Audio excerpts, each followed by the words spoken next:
Hello viewers, हम लोग कर रहे थे गवर्नमेंट एग्जाम्स के लिए कंप्लीट मेडिवल हिस्ट्री। और हम लोग कर रहे थे, हमारा टॉपिक चल रहा था दिल्ली सल्तनत। और काफ़ी वीडियो हम लोग पहले ही बना चुके हैं जो कि चैनल की प्लेलिस्ट में डाले हैं। और हम लोग एंशिएंट हिस्ट्री भी कंप्लीट कर चुके हैं और ये मेडिवल हिस्ट्री चल रही है। तो स्टार्ट करते हैं आज का चैप्टर, जो कि है हमारी सैयद डायनेस्टी। सैयद डायनेस्टी का जो टाइम पीरियड है वो ज़्यादा लंबा नहीं है, तो जितना इंपॉर्टेंट होगा हम लोग केवल उतना ही पढ़ेंगे। तो इनका टाइम पीरियड 1414 से लेकर 1451 तक का था।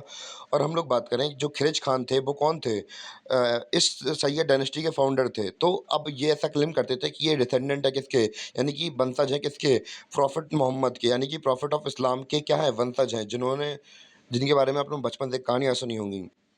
और इन्होंने एक्चुअली क्या किया था, इनको राजगद्दी कैसे मिली थी, इन्होंने एक्चुअली तैमूर की हेल्प की थी। तैमूर के बारे में आपको पता होगा कि उसने दिल्ली में कितनी बार अटैक वगैरह किया था, लोगों को ऐसे ही मार देते थे वो। तो बेसिकली इन्होंने इन्वेजन में हेल्प की थी किसकी, तैमूर की। तो इस वजह से किसकी लालच में इन्हें ये सोच रहे थे गवर्नरशिप मिल जाए, कहाँ की, लाहौर की। तो वो इन्हें मिल भी गई, गवर्नर बनना चाहते थे कहाँ के, लाहौर के। तो वो उन्हें मिल भी गई थी। और हम लोग बात करें, इन्होंने जो खिलज खान थे, इन्होंने टाइटल लिया किसका, रैयत आला का टाइटल लिया। और ये कोई राजा वगैरह नहीं थे, ये मत कभी सोचना कि ये कोई राजा महाराजा थे। तो बेसिकली इन्होंने तैमूर की हेल्प की थी, उसको राजगद्दी मतलब उसको यहाँ पे हराने में, और बुलाया भी था। और इस वजह से इन्होंने हेल्प की थी, इस वजह से इन्हें वहाँ का ऑफिशियल की तरह आप समझ लीजिए। यानी कि असली राजा कौन है, असली राजा तैमूरी हैं और उनके वंशज ही होंगे। पर ये क्या है, एक तरीके से संभाल रहे हैं, उनकी हेल्प कर रहे हैं एडमिनिस्ट्रेशन में, यहाँ पर राज करने में। तो ये कोई राजा वगैरह नहीं है। खिलज खान जो सैयद डायनेस्टी थी, ये कोई राजा वगैरह नहीं थे। ये केवल संभाल रहे थे किसका काम, तैमूर का काम संभाल रहे थे, और कुछ नहीं था इनके पास। और हम लोग बात करेंगे जो खिलज खान थे, जब ये खिलज खान की मृत्यु हो गई तो इनके जो सक्सेसर थे, यानी कि इनके उत्तराधिकारी थे, वो इत्तेदारी काबिल नहीं थे, नाकाबिल थे, यानी कि अयोग्य थे। और हम लोग उनमें से बात करेंगे किसके बारे में, इनके अलग अलग वो सक्सेसर्स के बारे में बात करते हैं। सबसे पहले हम लोग बात करेंगे मुबारक शाह के बारे में, जिनका टाइम पीरियड 1421 से लेकर 1434 तक था। और इन्होंने काफ़ी अच्छी एक्सपीडिशन की किसके खिलाफ, मेवातीज के खिलाफ, और गंगेटिक दोआब वाले एरिया में, और कातेहर्ष के खिलाफ। और हम लोग बात करें, काफ़ी एक्सपीडिशन की, पर आखिरकार इन्हें मार दिया गया इनके नॉबल्स के द्वारा। यानी कि घर का भेदी लंका ढाए, और लौट के गुद्दू घर को भी नहीं ला पाए, पर निपट गए, ऊपर चले गए। तो यानी कि इनके जो सरदार थे, यानी कि इनके जो नॉबल्स थे, उन्होंने ही इन्हें निपटा दिया। और फिर इसके बाद आए कौन, मोहम्मद शाह। तो बहुत जल्दी चैप्टर खत्म हो जाएगा, ज़्यादा बड़ा चैप्टर है भी नहीं।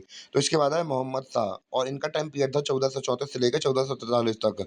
और इन्होंने ज़्यादा बड़े साम्राज्य पर राज तो नहीं किया, इन्होंने बहुत बहुत छोटे एरिया पर राज किया, और बाकी जो राज था वो इनके नॉबल्स वगैरह ने राज किया।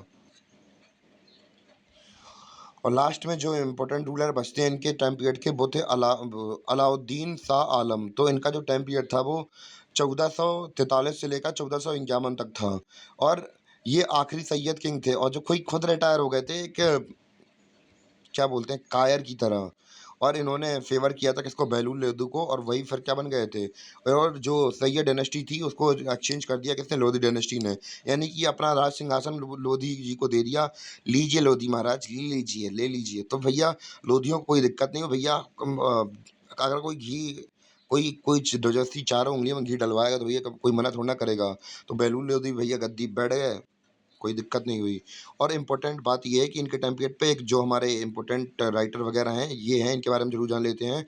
इनका नाम क्या है, यहाँ बिन अहमद बिन अब्दुल्लाह सिरहिंदी। और इन्होंने क्या लिखी थी, तहरीक मुबारक शाही, यानी कि history of Mohammad Shah of Sayyid dynasty लिखी थी इन्होंने।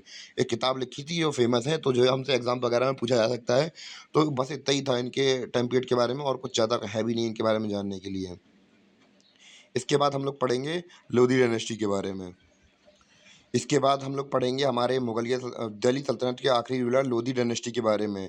क्योंकि हमें पता है कि लोधी के बाद ही क्या हो जाएगा, लोधी के बाद जो बाबर हैं वो अटैक कर देंगे, और बस हमारी इनकी कहानी ख़त्म हो जाएगी, किसकी, दिल्ली सल्तनत की। और हम लोग बता दें कि हमने कितना चैप्टर कंप्लीट कर लिए हैं, तो बस यही आखिरी डायनेस्टी पढ़नी है।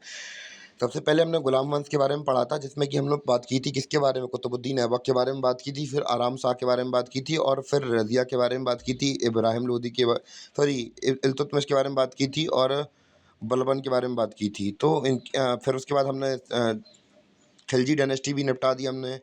और तुगलक डायनेस्टी भी निपटा दी हमने, सय्यद भी निपटा दी आज और इसके बाद हम लोग बात करेंगे लोधी डायनेस्टी के बारे में और लोधी डायनेस्टी के बाद हमारा पूरा के पूरा जो दिल्ली सल्तनत है वो खत्म हो जाएगी क्योंकि इसके बाद 1526 में पता है कि जो बैटल ऑफ पानीपत होगी किसके बीच में, बाबर और लोधी के बीच में होगी। तो बाबर भैया बहुत पावरफुल था और उसकी सेना भी काफ़ी अच्छी थी, असला बारूद का इस्तेमाल किया था उसने, तो भैया यहाँ पे किसी ने देखा नहीं था, तो इनकी बड़ी सी सेना भी उनके सामने ढह जाती है और वो अपना फिर यहाँ पे साम्राज्य वगैरह बसा देंगे और फिर यहीं खत्म हो जाएँगे।